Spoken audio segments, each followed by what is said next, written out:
Jadi supaya kami dapat belajar dengan baik, itu kan berkati kami semua. Dalam Bapa dan Putra dan Roh Kudus. Amin. Oke, terima kasih Susha.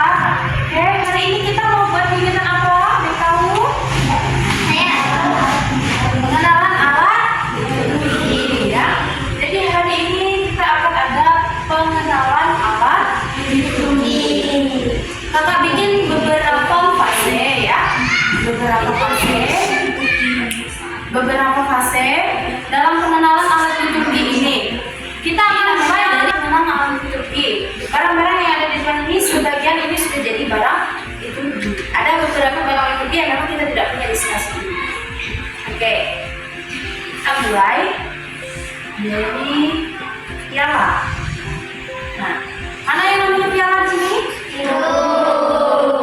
Nah, piala. Ini namanya piala. Piala ini biasanya untuk menaruh apa?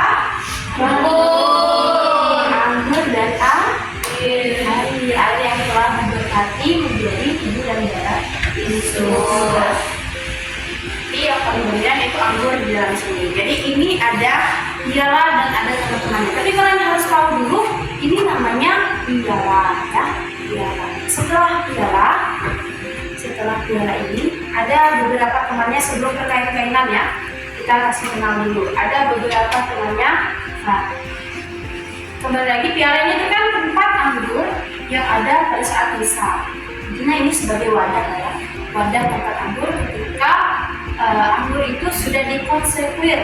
Konsekwir itu apa Kak? Konsekwir itu artinya anggur tadi bukan hanya orang bilang tadi kayak minuman anggur biasa, enggak.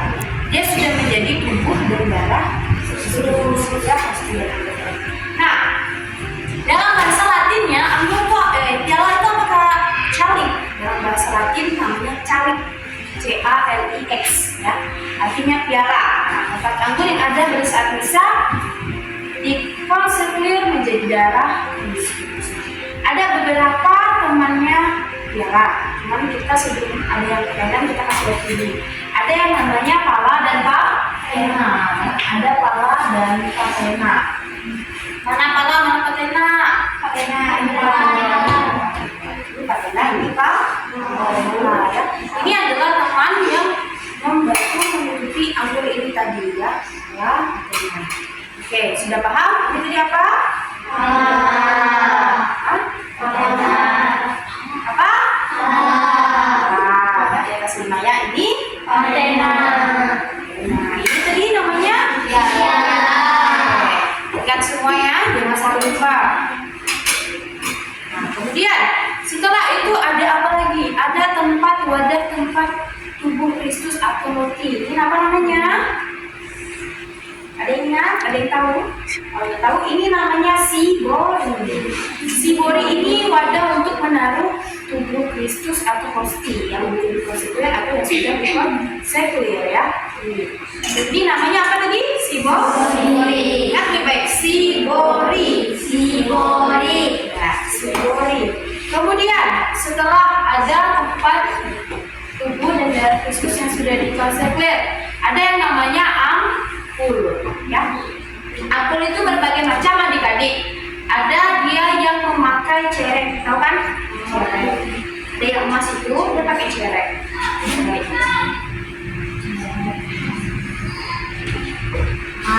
Ini adalah ya. Nih, ampul itu adalah 2 gelas kecil yang berisi air dan anggur. Jika ampul tidak terbuat dari kaca, biasanya terbuat dari tulisan vinum aqua. Nah, ini ya, biasanya nih kalau di kota-kota besar nih ada nih. Nah, kayak cerek itu ya. Terus kita bilangnya kayak itu apa sih? Ya ini ya. Nah, ini ampul namanya. Ampul ya, kedua barang ini. Nah, ini sekali lagi di dalam bahasa Latin, kalau anggur itu tempatnya vinum, anggur artinya. Aqua artinya air. Itu dia apa namanya tadi? Ampul. Harus namanya ampul. Ya. Setelah itu apa lagi? Ini harus kita ini. Mangkok tempat mencuci tangan. Itu namanya apa? Ada yang tahu? Kalau nggak undang untuk cerita di sini. Mangkok tempat cuci tangan itu namanya lavabo. Ya, lavabo. Lavabo itu tempat imam, diakon untuk cuci tangan. Ya. Praktek pakai enggak? Ya. Jadi yang pakai itu cuma untuk imam dan dia karena praktek itu di pastor. Proses ini. Nah, jadi lavabo tempat cuci tangan. Tapi kita di sini pakainya mangkok, ya. Kalau di gereja-gereja besar itu tidak pakai mangkok, ya. Ada tempat lavabo yang nanti kita kasih lihat oh iya. Dan di itu dia ada dua, ya, dua lavabonya itu. Ada yang satunya berbentuk cerek. Cerek itu untuk apa? Cerek itu untuk air. Ya. Nah, terus ada wadahnya lavabo. Jadi ini mangkok nih, misalnya saya buka mangkok kakak, kan? Nanti ada satu miskinan keluarkan air, cuci tangan. Nah begitu. Kalau di sini pastor cuci sendiri kan? Nah kalau di gereja-gereja besar itu kita pakai yang namanya cerek lavabo dan kain lavabo. Nah ini namanya cerek, ini tempat airnya. Nah mangkok yang ini itu tempat cuci tangan. Tapi kebiasaan kita di sini kita langsung pakai mangkok. Itu namanya lavabo. Coba sama-sama. Lavabo ya. Jadi kalau kakak tanya, lavabonya sudah siap? Harus tahu apa itu lavabo. Ya, apalagi kita bikin seminar. Sudah. Nah, ada yang namanya Pixis, ya Pixis. Kita kenal Pixis belum? Ketika pastor kasih komuni orang sakit, ya, ketika pastor kasih komuni orang sakit, ada semacam tempat hosti kecil tapi dia bulat-bulat. Oh, kan? Itu namanya Pixis, ya, Pixis. Nah, ini digunakan ketika pastor itu mempergi komuni orang sakit. Untuk dia menyimpan itu hosti besar, ya. Dia mudah dibawa maksudnya. Kemudian ada yang namanya monstran. Siapa yang pernah ikut malam kuburan di sini? Kuburan. Nah ini namanya monstran. Monstran ini dia kayak misalnya kita pegangkan kalau lihat reels video TikTok pastor pendidikan itu. Nah ini namanya monstran. Monstran ini di tengah ini ada terisi hosti kecil atau tubuh Kristus tadi. Nah, kapan kita gunakan ini kak? Kita gunakan ini ketika malam Kamis Putih kalau di tempat kita ada kuburan. Tapi biasanya malam kuburan itu malam berjaga-jaga bersama Yesus, ya. Sebelum malam besoknya dia akan mengalami yang namanya penderitaan. Nah, ini akan dipakai ketika malam Kamis Putih, ketika ada pastor itu peranakan. Jadi hosti yang dari apa namanya itu di depan itu? Tabernakel. Hosti yang ada di dalam tabernakel itu akan dikeluarkan. Dan ada beberapa hosti yang dipilih masuk ke dalam ini lebih arah. Itulah kita tujuan. Lalu pastor letakkan di atas meja dan kita berdoa sampai jam 3 subuh. Nah, bergantian lingkungan gitu. Nah, kita pakai yang namanya monstran. Nah, selain malam Kamis Putih, kapan lagi kita pakai kak? Ketika kita mau adorasi. Adorasi itu ini ditatakan di atas itu atau di meja kecil khususnya seperti ini, ditatakan, kemudian kamu datang duduk berdoa. Ya, kan adorasi kan, tahu kan? Duduk berdoa. Anggap aja ini monstran, kamu datang duduk berdoa sama hosti yang ada di monstran itu, ya. Kemudian apa lagi nih? Apa tadi namanya? Monstran. Ada yang namanya aspergil atau biasa kita sebut sebagai hisop. Ini namanya hisop. Tempatnya hilang. Hisop. Ini hisop.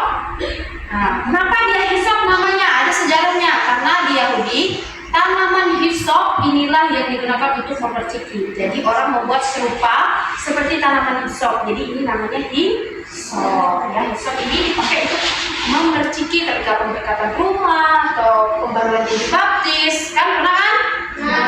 Diperciki pakai hisop, ya. Hisop dengan hisop. So. Kemudian ada temannya. Nanti kakak kasih lihat ya. Kemudian kita beralih ke sini. Ini ada yang tahu namanya apa nih? Kan apa? Iya, kandelar. Ini namanya kandelar. Kandelar ini untuk apa kak? Itu wadah lilin. Ya, biar lilinnya nggak mencong sana, mencong sini, keluar. Ya, ini namanya kandelar. Kandelar. Ya. Sudah. Kemudian ini yang hal praktis kalian tidak tahu. Apa yang membedakan salib kita sama salib Protestan? Kan sama-sama pakai salib kan? Ada yang membedakan apa itu?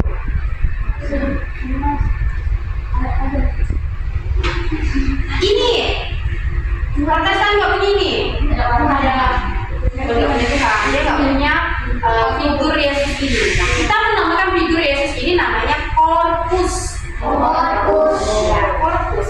Jadi korpus inilah yang membedakan salib kita dengan salib Protestan ya. Jadi kita punya yang namanya salib korpus. Kalau misalnya pastor, misalnya kalian ibadah atau misa di gereja Protestan, lalu pastor bilang, kamu pergi ambil salib kita yang ada korpusnya. Iya. Iya tadi ya. Nah ini berarti salibnya itu ada figur Yesusnya ya. Ada figur Yesusnya nih. Ini namanya korpus ya, salib. Nah kemudian kita berlanjut ke sini. Ini apa namanya? Hah? Biru. Ini namanya biru. Ya, ini salah satu bagian alat liturgi yang sering digunakan oleh putra-putri altar. Siapa nama putri altar? Ya, ini digunakan. Ini namanya wirup. Lalu ada teman wirup yang selalu mendampingi. Apa namanya? Dupa ya. Dupa yang selalu mendampingi. Sudah paham? Jadi ini tadi apa namanya? Ini namanya?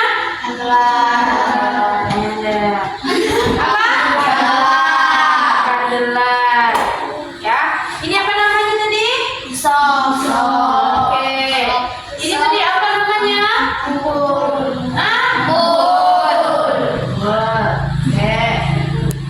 Kemudian ini apa tadi namanya? Ya, siboli. Oke.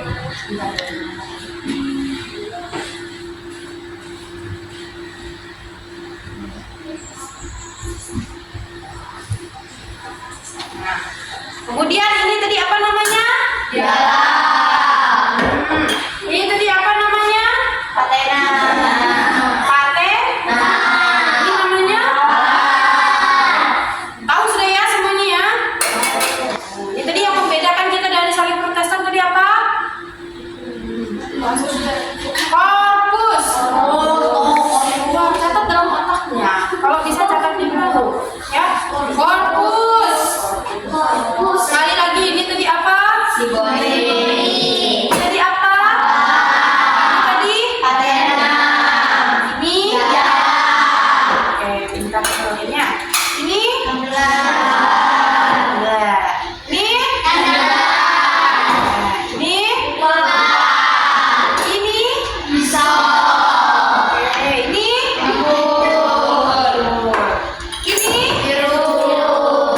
Sekarang sudah paham semua ya.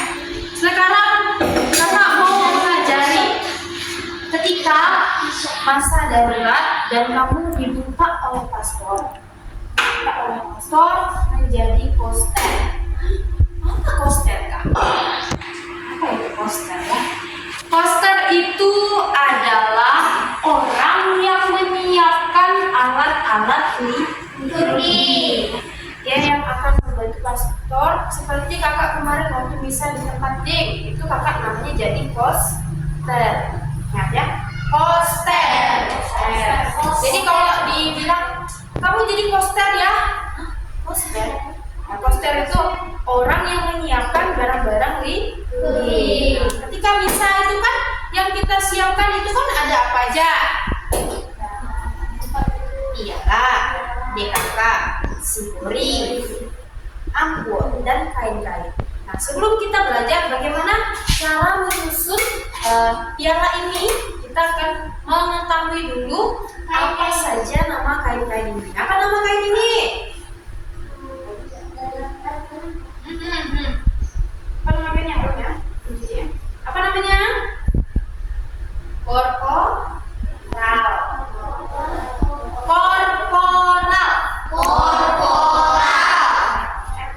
Kalau bahasa lainnya itu korporale.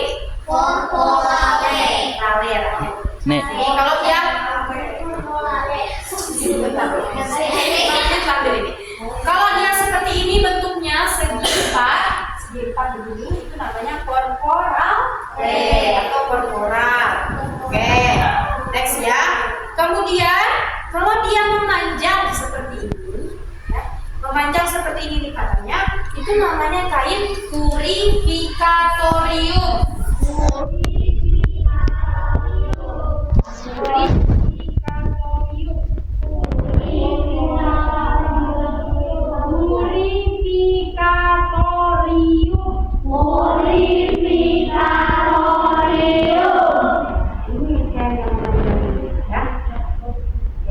Kalau misalnya kain untuk laksangan di lakabo tadi, itu cuma kain lakabo biasa kalau bisa. Ya, karena dia tidak punya yang namanya satin. Kemudian ini apa kain kecil ini nama kainnya? Ini namanya kain purificatorium juga, tapi dia yang kecil. Jadi namanya kain purificatorium yang kecil. Ya. Sekarang harus rapi, jadi poster harus rapi. Oke, kain apa kerja? Purificatorium. Nah, kemudian, ini sikator. Oke, di situ setelah patena apa tadi kita letakkan di atasnya? next. Jangan meletakkan bukti kecil di situ ya. Besar. Nah, oke, ini sudah. Kemudian yang terakhir apa tadi? Kain korporal. Itu terbalik kalau ya saatnya. Ya, seperti itu. Nah, ya. Dan kembali yang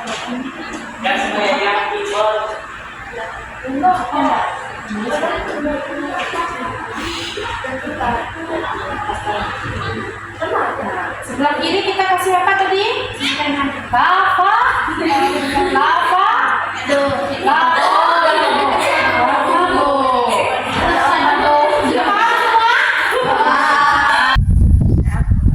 Lipatnya kayak mana Kak? Ini kan segi empat nih.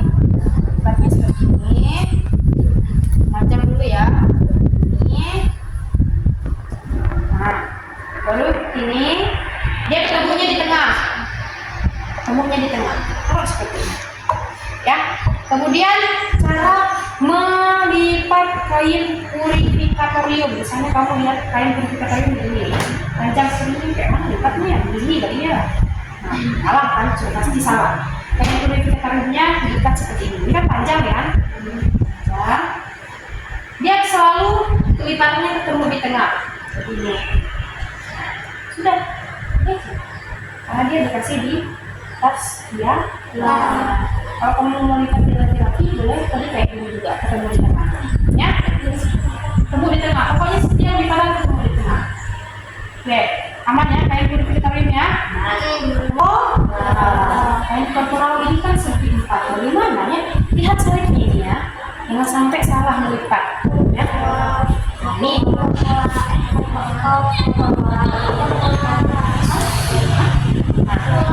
Ada yang melipatnya seperti ini ya. Ada yang melipatnya ternyata seperti ini. Dia lipat seperti ini ya. Jadi kalau ini salah. Dia nggak melipat dari memanjang seperti ini, tapi dari samping seperti ini, samping. Pokoknya dia selalu ketemu di tengah. Nah, kemudian ketemu di tengah. Kemudian ketemu di. Jadilah dia kain korporal. Saya mau coba melipat. Coba.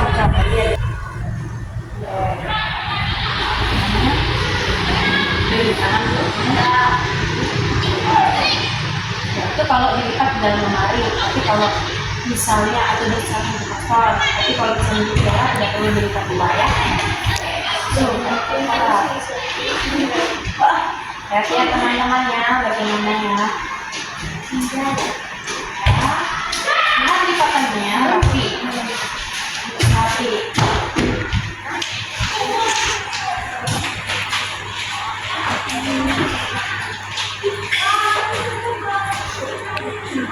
Oke, sudah kita ntar diterima. ini namanya kain kotor. Itu cara melipatnya. Sudah paham semua? Kemudian bagaimana cara kita mau jadi poster kak? Yang pertama kita harus sudah komunikasi. Kamu menyiapkan barang-barang ini, tapi kamu belum komunikasi. Ya. Ya Bapak, terima kasih kalau kami sudah selesai pada hari ini. Sudi kiranya Engkau memberkati kami dan dalam perjalanan pulang. Pengantaran Kristus Tuhan kami. Amin.